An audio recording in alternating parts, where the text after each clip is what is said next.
Donald Trump has a ceasefire with Iran. He's gone from apocalyptic threats to a 2-week pause in attacks, opening the door to hopes of a more permanent peace. But from accusations of war crimes to more threats to pull out of NATO, how much has this war already cost the US, Iran, and the world? This is Inside Story.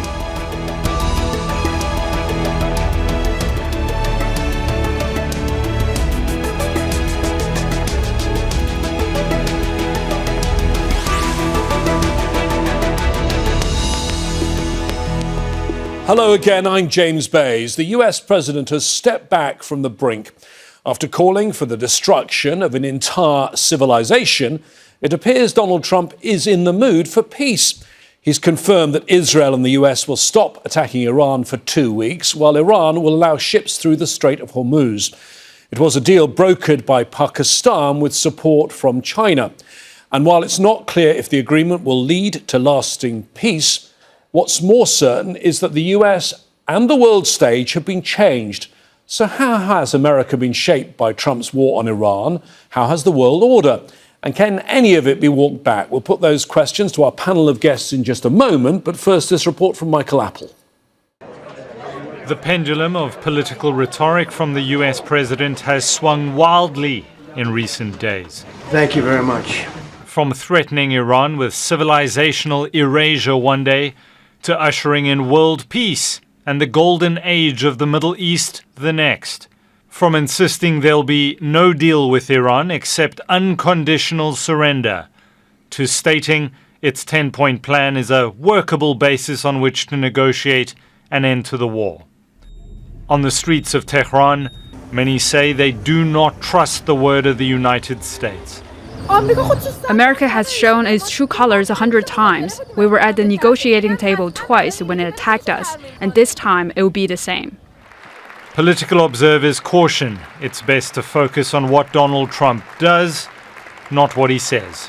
My proudest legacy will be that of a peacemaker and unifier. That's what I want to be, a peacemaker and a unifier. At his direction, US forces bombed 7 countries last year. And 6 weeks ago, the US, alongside Israel, launched a military offensive against Iran without congressional approval. A lot of us didn't vote for it and don't want to be in a war and don't want to be paying high gas prices for apparently no reason with no strategy. The defense secretary was unequivocal. There was a strategy, and the US was determined to fight with the gloves off. No stupid rules of engagement, no nation-building quagmire, no democracy-building exercise, no politically correct wars. Rights groups have raised concern about what they say is the deliberate and systematic weakening of the US military's compliance with international humanitarian law. President Trump has shrugged off questions about whether his threats to bomb Iranian power plants and bridges signaled potential war crimes by alienating allies. Sorry about that. And keeping adversaries guessing. The US president has left the world scrambling to adjust to his whiplash style of diplomacy. Michael Apple, Al Jazeera, for Inside Story. Well, of course, it's not clear whether the war is over for good or whether there'll be more of that whiplash diplomacy to come, but it's a good moment to discuss where things stand with our guests. From London, we're joined by Sanam Vakil, the director of the Middle East and North Africa programme Chatham House. She specialises in Iranian and Gulf politics. Robert Pape is in Chicago. He's professor of political science at the University of Chicago and author of The Escalation Trap on Substack. And in Bethesda, in Maryland, Kim Wehle. She's a professor of constitutional law at the University of Baltimore Law School and author of How to Read the Constitution and Why. Thank you, all three of you, for joining us. Well, I have worked in this region on and off for 40 years and covered a number of conflicts, but rarely in this combustible part of the world has it felt more fragile than when Donald Trump wrote this: "A whole civilization will die tonight, never to be brought back again." That was his threat, Robert. How shocked were you by those words from a US president? More shocked than I ever have been in my lifetime in words coming out of a president of the United States. What those words represent are the clearest evidence of genocidal intent that we have ever seen come out of a president of the United States. He is clearly saying that he wants to end the civilization in Iran. That is what the genocide treaties and accords deal with. He is then threatening 92 million Iranians and effectively also nuclear attack. This is immoral. This is genocidal intent. And this is highly dangerous. Every American, not just yesterday, but every American is now in danger wherever they travel in the world as a result of this. And you can see the anger on the streets in Iran, and that's just what you see. That's what's above the waterline. There is undoubtedly deeper anger, and it's not just coming from the government of Iran. Kim, you are our lawyer. Let me quote you the New York Times. It was a stunning threat delivered with all the casual callousness that's become President Trump's preferred style of communication. Callous, or also, as Robert has suggested, they're illegal, given that he has been threatening civilian infrastructure, threatening to bomb Iran back to the Stone Age? This is a lawless presidency. The rule of law is not functioning in the United States. The Constitution, on a number of fronts, has been effectively suspended. The First Amendment, the Fourth Amendment, the Due Process Clause of the Fifth Amendment, Congress's appropriations power. The Supreme Court pushed back on tariffs, but lots of statutes enacted by the Congress have been ignored. Appointment and removal, Elon Musk, no constitutional authority for him or for DOJ, the so-called agency that he headed to slash and burn thousands of jobs and dismantle USAID that's led to hundreds of thousands of deaths in the continent of Africa. So this is just one more step, as shocking as it is, in a rapid cascade of the norms and laws being suspended in the United States. So it's shocking, but I agree with Robert that this is something that it's time for Americans and the world to wake up to the threat of Donald Trump, which has been very clearly laid out now since his first term and in Project 2025 leading up to the 2024 election. But it seems like people still are hoping that somewhere along the line there'll be some internal checks when external checks have completely failed us. But I think it's very clear there are no internal checks on this particular man. And now it's expanded across the globe in terms of threats to international law, to security of individuals, as well as the global economy. Sanam, what's particularly frightening, of course, is he's one of the few people on earth who actually has that power to erase civilization, and the holder of his office is the only person who's ever done that in history. President Harry Truman ending World War II, ordering the bombing of Hiroshima on August the 6th, 1945, followed by Nagasaki 3 days later. Yes, indeed. I mean, that historical precedent certainly looms. And Donald Trump's really egregious and undignified statements yesterday, I think, scared everyone, quite frankly, in and across Iran. I think it was a sleepless night for most people, but also across the Middle East more broadly. People were very panicked about what to expect, not anticipating the so-called nuclear doom that you referred to, but that this war would take a dangerous turn and lead to escalation that would then lead to counter escalation. And we would get mired into a trap, if you will, that would be very hard to come down from. So this ceasefire is very welcome.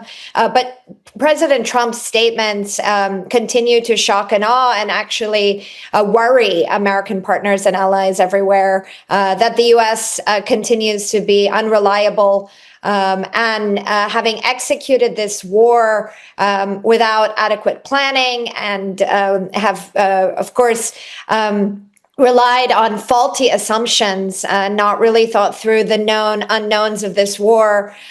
People are very worried about what comes next, and of course, questioning whether this ceasefire will be durable. Robert, let me put the other side to you.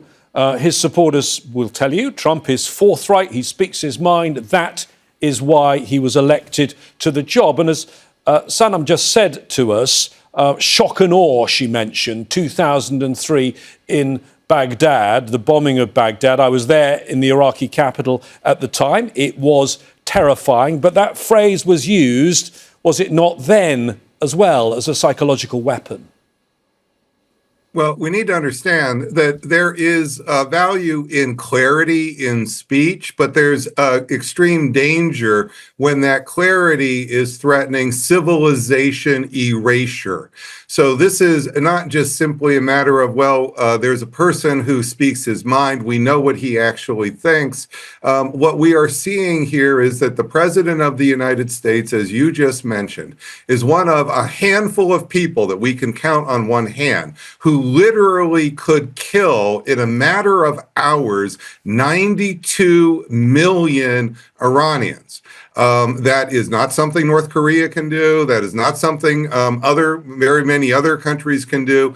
This is something that the president of the United States literally has the suitcase within his grasp at all times, and orders. And there's no reason, although we might think that those orders will not be obeyed. We need to understand that he has fired with Pete Hegseth the generals who might stand in the way of implementing those orders. So this is really an enormously dangerous situation. And that's why you are already hearing calls for the 25th Amendment. This is unlikely going to go away because that statement by Donald Trump, even if he took it off his Truth Social, history will not forget a statement of true genocidal intent by the sitting president of the United States with thousands of nuclear weapons at his behest. Within 20 minutes, those Minutemen III, those 500, could easily do that job. Kim, I mean, we've also had the White House putting out clips of war footage mixed in with video games. And as you know, many US citizens live in very comfortable suburban lives, a very long way from armed conflict. Do you think it desensitizes people, that they begin to forget that people in Iran are human beings who are suffering and who are dying? Without question. Even in the United States, when there was violence and 2 murders at the hands of ICE agents in Minneapolis and Minnesota, I think the sense in the United States tends to be, well, it's not me, it's not my family, it's not my backyard, it doesn't affect me, number one. Number two would be, well, what can I do about it? I don't really have a lot of agency, and there's a lot of kicking the can down until the elections in November, somehow that the midterms, if the House goes to the Democrats, it will magically fix everything when it comes to this presidency. But the United States Congress has been asleep at the wheel. There was no declaration of war and there was no imminent threat. And we're seeing so much misinformation and downright lies coming out of the administration, coming out of lawyers from the Department of Justice in open court and various federal courts across the country. We're seeing federal judges issue very strongly worded opinions about the lawlessness of this administration, about core principles of the United States Constitution. But at the highest levels in the Congress, they're not actually utilizing the tools that are in place to push back against this presidency, including impeachment, the 25th Amendment, even a declaration stating that this war is outside the scope of Donald Trump's constitutional authority. And then at the same time, we have the United States Supreme Court that is greenlighting a lot of, I think, pretty clear constitutional and legal violations. So the people, I think, are confused in the United States, not only complacent, but confused, fearful. They feel disempowered, and it's increasingly difficult to know where to go for accurate information when there are threats against the media, and we have some large media entities that seem to be bowing to the threats of defamation lawsuits and other kinds of retaliation from this president. So we really are beyond a red line in the United States when it comes to the rule of law, and it's really a challenge to get Americans writ large to wake up to the threat. Sanam, you're there in London, the UK, one of the US's strongest traditional allies. The allies, most of them, were not consulted about this war before it started. What's the view of the way it has been conducted? Not militarily, but the direction, the political direction of the war, the sort of things that we've been talking about. Well, I think a few things come to mind. First of all, the objectives of this war were not clear from the get-go. The goals and the goalposts shifted many times over the past few weeks. On the one hand, that sort of elasticity, could be positive because it allows President Trump an exit ramp and to form the narrative. But from the allies and partners' perspective, they have been watching the U.S. Sort of sleepwalk into what wasn't a quick 4 or 5 day war, as was originally promised on February 28th, and a war that would change or alter the 47-year adversarial relationship between Iran and the United States.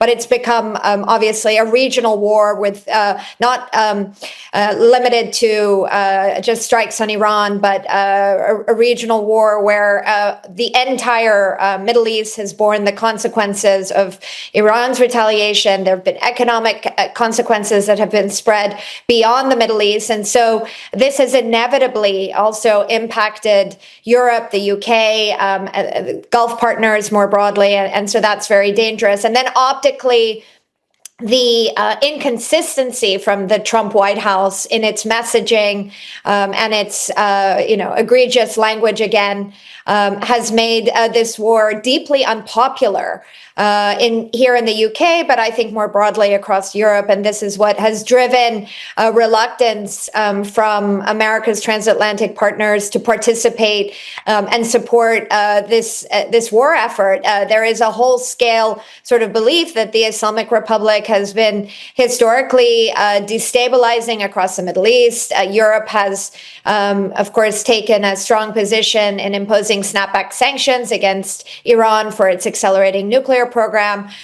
So there would have been an opportunity for allies to work together, but not in this sort of shoddy war planning without real objectives. And of course, because this war didn't take into consideration the legal norms of war, that has also raised a lot of eyebrows and questions here, and brought up rifts between Washington and Whitehall as well. Robert, I mean, in terms of President Trump's recent statements, I read the one about destruction of a civilization. Immediately after that, there was a complete 180. I did a check of it, 16 hours and 5 minutes later, after saying there was going to be the destruction of a civilization, he was messaging on his social media app, a big day for world peace. There'll be lots of positive action. Big money will be made. Iran can start the reconstruction process. This could be the golden age of the Middle East. I mean, do you think he's presenting problems for himself there, boxing himself in and his negotiators? It's beyond boxing himself in. He's presenting the image of a truly delusional individual who has lost touch with reality. I have no idea. I'm not able to judge that. I'm not a professional in that regard. But everybody who will see that will know that this is not a statement on planet Earth. What we have seen, yes, a fragile ceasefire, but bigger than that, is a giant shift in the world balance of power. Iran is now the emerging fourth center of power. It is now the United States, China, Russia, and Iran that are the world centers of power. And you're seeing that in that Donald Trump is having to kowtow to Iran's demands through Pakistan to be sure that Iran controls the Strait of Hormuz in cooperation. Any ship has to cooperate with the Iranian military now. This is enormous power, and it is world power. It is not simply regional power. And then on top of that, as you're pointing out, this is in sharp contradiction to his civilization ending post just 16 hours before. So what you are seeing is somebody bouncing all around from, should I kill 92 million people today, or should we have a giant celebration? This is the very definition of that delusional actor that we fear about. And by the way, we make movies about, but this is not a movie. This is the real world, and this is going to have real world consequences. Our allies are not going to be down in NATO, even if Donald Trump now would say he will cooperate with NATO to defend Ukraine. The idea that our allies are going to let Donald Trump control their nuclear weapons, that's what Article 5 means. The United States, in an Article 5 operation, it's the United States controls the nuclear buttons here. That is just not happening. NATO is dead. We're just now writing its obituary, but it's dead in all the practical terms. Kim, I mean, there is an argument, and I'm going to put the other side, that Trump is a breath of fresh air. Lawyers are too lawyerly, diplomats are too diplomatic. He speaks like a normal person, and that's why you get these sort of comments. What do you make of that argument? That's been floating around for quite a long time, and that's one of the major justifications that many MAGA voters made for Donald Trump. And I think it's a broad spectrum. It's hard to generalize, but there's certainly a lot of strife and struggle going on in the United States just to make ends meet. Even before this Iran crisis, prices are skyrocketing. We don't have the kind of infrastructure that European and some European countries and other places have in terms of housing, food, healthcare, those kinds of things. And people are frustrated with government. And he came in and said, "I'm going to smash, all the China in the room," and he did. And I think the sense was, okay, maybe our lives will get better. And then, of course, there's this psychological, personal identification now, almost a cult-like identification that's gone on for many years. That being said, there are a couple things that are working against him, and his poll numbers are dropping. One, of course, is the Epstein files, which has that discussion has now been shifted to Iran. So he's very good at changing the narrative. And I'm not saying that's why he's done this reckless maneuver with respect to Iran. But the second is gas prices are going up in the United States pretty rapidly, and there's increasingly even some of the talking heads that have been squarely in the MAGA movement are pushing back, including people like Tucker Carlson saying, wait a minute, this is not what we signed up for, particularly given that the increases in gas is because of this unnecessary war when he campaigned on no more wars, anti-support for Ukraine, for example. And so we're seeing a shift, but what's concerning to me about it, having written not only about the Constitution, but about voting and electoral politics, is that the fact that the base is not supporting the president the way maybe they were is not shifting the Republican Party in the United States Congress to let go of their devout loyalty to him, which makes me wonder whether that party is really concerned that elections in the United States are going to work as a mechanism of accountability and pushback, not just for Donald Trump, but for the party. So again, we are for many reasons, we're in a very precarious moment domestically and globally, and there's not an obvious way out of the thicket in the sense that was available to Americans for many, many years, but people just weren't willing to listen, and now it's difficult again to see how we can turn this around. For now, it looks like we're in the realm of diplomacy, although it's not entirely clear that the fighting is definitely over for good. But of course, last year in June, and when this war started on February the 28th, there had been active diplomacy underway, and Iran accuses the US of using that diplomacy as a cover to launch the war on each occasion. Where does the word of the US stand right now, and is that going to make things difficult in forthcoming talks? Well, absolutely. That's why Iran agreed to a 2-week ceasefire, not a 45-day ceasefire. Iran is well aware that its attritional horizontal war has also imposed military costs on Israel and the United States. Interceptors are depleting, and agreeing to a longer-term ceasefire would have allowed the other side to perhaps regroup. So this narrow window is very much focused on that particular aspect.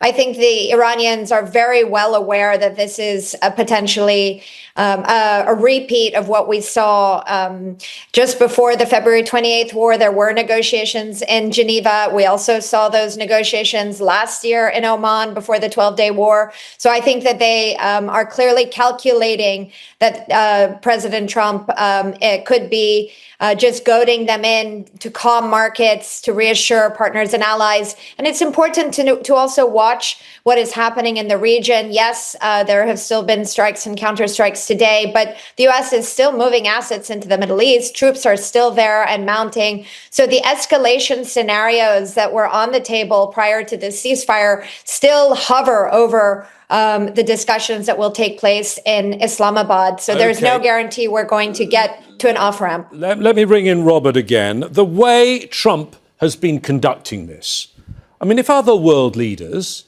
follow this high-stakes method of Donald Trump, where is that going to leave the world order? Do we have a situation of escalation and miscalculation?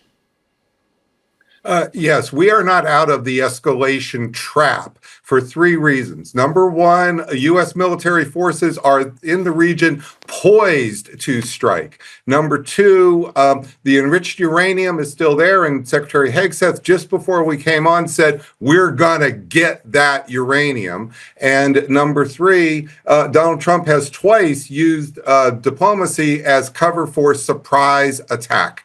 So we need to understand the escalation trap is not over. It is still there. And what we are seeing is maybe the most dangerous phase of the escalation trap to come.